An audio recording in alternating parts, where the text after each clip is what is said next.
विधायक वाली भाजपा अब सड़कों पर है। जैसा कि आपने देखा, उनका प्रदर्शन धरना जारी है। कल पटना में था, आज जिला मुख्यालय में है और कल प्रखंडों में होगा।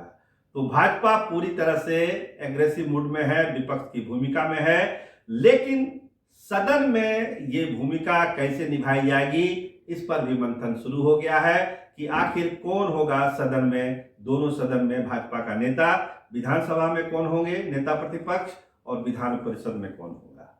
देखिए, जिस तरह का अब समीकरण बना है बिहार विधानसभा का, 160 से ज्यादा विधायक हैं जो सरकार की तरफ है, केवल 77 विधायक जो हैं वो है बीजेपी की तरफ से। मतलब अब एक बहुत बड़े विधायक दल का सामना करना है विपक्ष के तौर पर भाजपा को, तो स्वाभाविक है उस तरह के तेज तर्रार वक्ता की भी जरूरत पड़ेगी।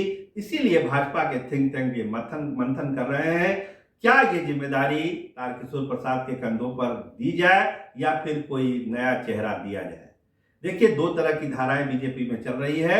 बीजेपी के बहुत सारे लोगों का कहना है कि देखिए, आपने बहुत सारे प्रयोग कर लिए, प्रयोग आपके सफल हुए नहीं है, इसीलिए जो पुराने चेहरे हैं, जो मंझे हुए हैं, अनुभवी हैं, और जिस तरह से जेडीयू और राजद की ताकत विधानसभा में है, जैसा कि आप जानते हैं 160 से ज्यादा की ताकत है सब दलों को मिला के, तो उसका सामना करने के लिए एक मजबूत और बोलने वाले, तेज तर्रार और अनुभवी नेता की जरूरत पड़ेगी।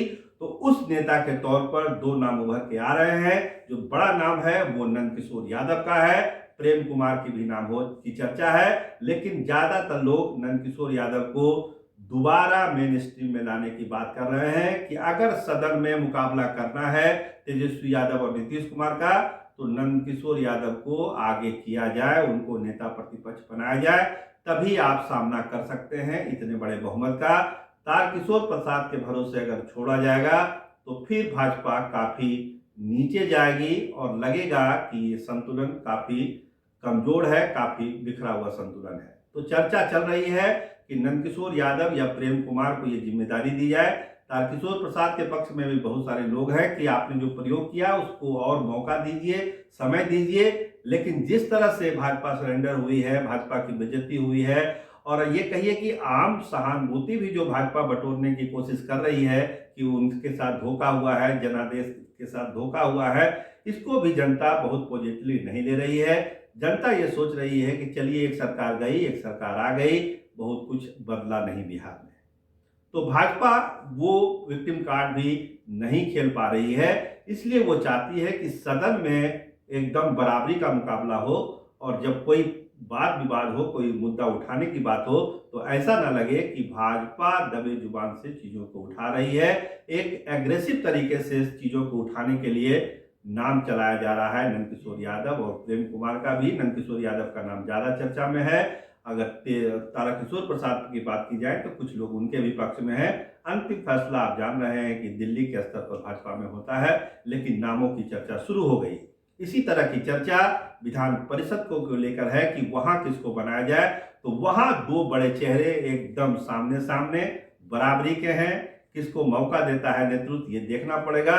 तो जो नाम है आपको मालूम है, सम्राट चौधरी और नवल किशोर यादव, दोनों तेज तर्रार, गद्दार और बोलने वाले, समझने वाले, चीजों को भापने वाले लोग हैं। दोनों अच्छे वक्ता हैं, चीजों को समझते हैं, अनुभव भी है और चीजों को आगे बढ़ा भी सकते हैं परिषद में। तो ये दो नामों की चर्चा है, दोनों में से किसी एक को बनाने की बात हो रही है। अंतिम फैसला वहां भी आलाकमान को करना है, लेकिन परिषद में उतनी परेशानी नहीं है, दोनों सक्षम लोग हैं। परेशानी हो रही है तो ये विधानसभा में ही हो रही है कि जैसे नंदकिशोर यादव और प्रेम कुमार को जब हमने मार्गदर्शन मंडल में डाल दिया था, तो दोबारा उनको मेन स्ट्रीम में लाया जाए, तो आखिर उसको तर्क क्या दिया जाए कि कैसे उनको लाया जाए। लेकिन भाजपा की मजबूरी है कि पुराने चेहरों पर उनकी मदद लेनी ही पड़ेगी, उन पर भरोसा करना ही पड़ेगा। विधान परिषद में तो दो बड़े नाम हैं ही, सम्राट चौधरी और नवल किशोर यादव, दोनों में से कोई एक सिलेक्शन होता है तो वो अच्छा ही माना जाएगा। अब देखिए किसके नाम पर मोहर लगती है, लेकिन दोनों काबिल लोग हैं। तो ये है कहानी भाजपा की। सत्ता गंवाने के बाद अब सदन में कैसे हो लड़ाई, इसकी मंथन दौर जारी है। देखिए, उसको भी फैसला जल्द से जल्द देना पड़ेगा, क्योंकि 24 तारीख को बहुमत का फैसला है, सदन बुलाया गया है। तो 24 से पहले ही इसका ऐलान होना जरूरी है। कैमरामैन रामनंदन के साथ मैं सरोज सिंह, धन्यवाद, नमस्कार।